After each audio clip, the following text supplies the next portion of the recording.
Hey everyone, it's Dr. Ramani. So in your narcissistic relationship, what happened when you might have been in a group and you were sharing some of your goals, some of your aspirations, some of your dreams, or even something good that happened to you? What did the narcissistic person do? For how many of you were you told that you were just merely sharing a piece of information? Oh, I got a small promotion a couple weeks ago. And you were told that you were showing off? Let's break that down because it happens more often than you think. I mean, it's not a good feeling when all you're doing is sharing something very basic. Oh, something good happens to you, whatever it is. Like I said, maybe you get a small promotion at work, or you got some meaningful praise for something good that you did. Whatever it is, it may be big, it may be small, and you share it with other people because it feels good, because you're happy, because something good happened, right? Or maybe you do something like you share an aspiration.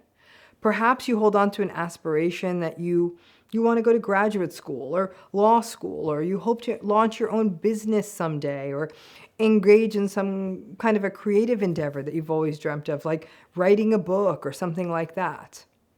You may also have an experience of seeing something. Maybe, for example, I don't know, there's a TV show that features a city that you've traveled to or a restaurant that you ate at.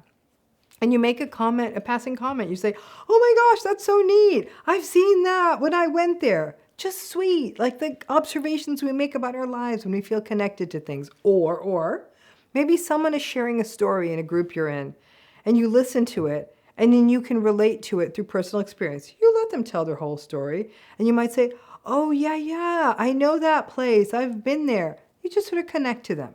So you understand kind of what I'm talking about is, whatever it is I'm talking about, it's a sort of a circumstance where it is not crazy bragging, and I'm not talking about a circumstance where you're talking over someone or hijacking a conversation.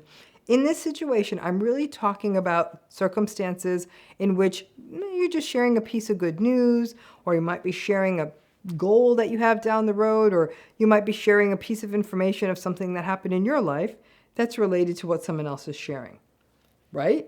Get the backdrop here? So then the narcissistic person in your midst will shut it down and say, oh my gosh, you're showing off, a little bit of eye rolling, right?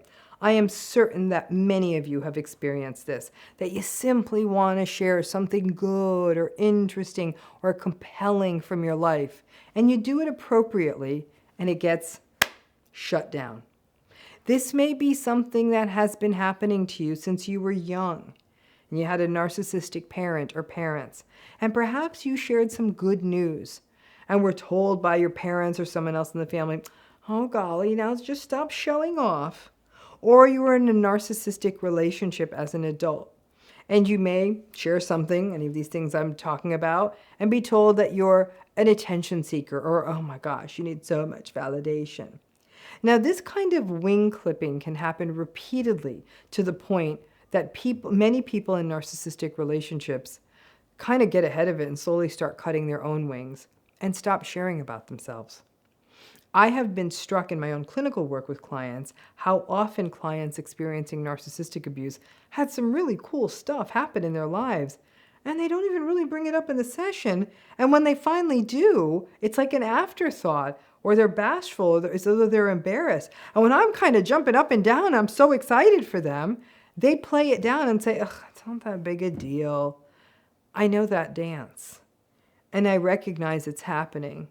And it's very likely that at other times in their lives, when they have shared their good news or hopes or aspirations, that they have been shut down. Narcissistic relationships are death by 1,000 cuts. It's often not the big betrayals that bring people down in these relationships, though obviously it can be, but it's often these accumulated micro-injuries. Being dismissed almost whenever you share about yourself, being treated with contempt when you share emotion. Little by little, you are indoctrinated and shaped into cutting more and more of yourself off.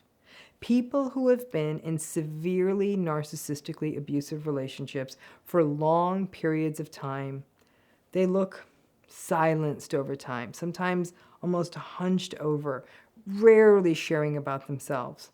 And when they do, or it's discovered by other people that they've done something really great or interesting, the people in these narcissistic relationships sort of shut it down, say, oh, it wasn't that big a deal. Narcissistic people may actually be arrogant enough to say things like, pride goeth before a fall, apparently for everyone but them. Now, you're all watching this channel smart enough to know that a lot of what is at play here is jealousy and insecurity.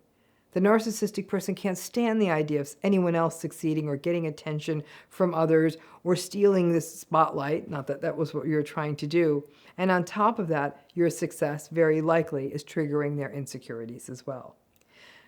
But the why that it happens, we know why it happens with them. It's not as important as the long-term impacts on you. Because when this happens enough, you lose your voice, you lose your sense of self-advocacy, and you lose that healthy sense of pride.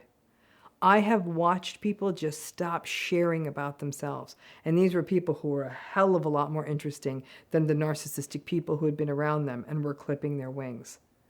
When I found out later some of the amazing things that these people had done and asked, why didn't you share this? This is amazing. They'd usually shrug it off and say, ugh, whatever, it's not that big a deal. These relationships shape identity because believing that something that you aspire to or have accomplished, or just as a shared experience you have with others, you're told it's not important. You're told that you're not important. And over time, that leads to self-devaluation and can even lead you to holding yourself back. It's so crucial to understand that these patterns are a thing and that they emanate, again, largely from the narcissistic folks' insecurity, as well as their need to leave other people feeling as bad and empty as them, though that part isn't conscious. But these experiences shape us, especially if they happen to you as a child. When you were repeatedly told you were to be seen and not heard, that to be prideful was wrong, but in the same breath, you would see that narcissistic parent self-aggrandize and always make it about themselves. This pattern also leaves many survivors wondering if they are showing off, like, am I sort of being an arrogant, braggy person? Or even wondering, am I the narcissist? And because of that, it can magnify the self-blame, the confusion, the self-doubt, and the many other things that happen to people in narcissistic relationships, all of which ultimately leave us constantly questioning ourselves. There are many ways that narcissistic relationships slowly steal yourself from yourself. And this is one of them. This idea that you ever speaking about things that are relevant to you, that's somehow braggy, attention-seeking, or prideful. You, after being in a narcissistic relationship, clearly know the difference between sharing and showing off. It's hard, but the hard work is not letting them get into your head and understanding that this is one of the many abusive tricks that shows up in these relationships. It's important you share the wonderful things that happen to you and the things you share with others. This is how we create social connections. This is how you learn to advocate for yourself. And this is how you get to hear the validation from the healthy people in your midst, rather than the constantly being shutting down. But when it happens enough, it gets really, really hard. It's almost like touching a hot stove. You do it enough, you're never going to do it again. And over time, you learn that sharing the good things about your life is always going to get you shut down. Consider it a conscious effort to keep doing that, to try to share those things with safe people, and slowly lean into yourself and recognize that not only do you have a right to share these things, it's important that you do, because healthy people want to hear it. Thanks again.